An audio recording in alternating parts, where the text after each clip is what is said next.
Finally আমি আমার সোলমেটকে পেয়ে গেছি গাইস। कायनात में नहीं है कहीं तारीफ ये भी तो सच है कुछ भी नहीं।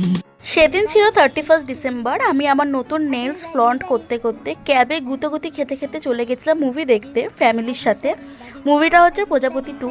আমরা গেছিলাম মিনা সিনেমাতে। আর দেখো সামনে এতটা লেভেলের ভিড় ছিল, মানে প্রজাপতি 2 এর কতটা ক্রেজ ছিল তোমরা বুঝতেই পারছো। ছোটোবেলায় এখানে আমি অনেক সিনেমা দেখেছি, আর সিটগুলো আগের মতন পুরনো সিটই রয়েছে, সেই কারণে আমরা বেশ হাসাহাসি করছিলাম। আর ওখানে তো ভেতরে তোমরা জানোই খাবার নিয়ে ঢুকতে দেয়, তো আমরা ওখানে বাইরে থেকে পপকর্ন আর আলু চিপস কিনে নিয়েছিলাম।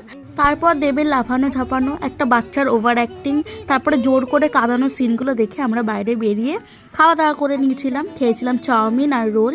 তারপরে আসার সময় আমার সোলমেটের সাথে একটুখানি নাচাগানা করে আসার পথে আইসক্রিম খেতে খেতে চলে এসেছিলাম বাড়িতে। আর বাড়িতে আমার মা করেছিল হোমমেড বিরিয়ানি অ্যান্ড চিকেন কষা। এটা খেয়ে রাতে ডিনারটা কমপ্লিট করেছি।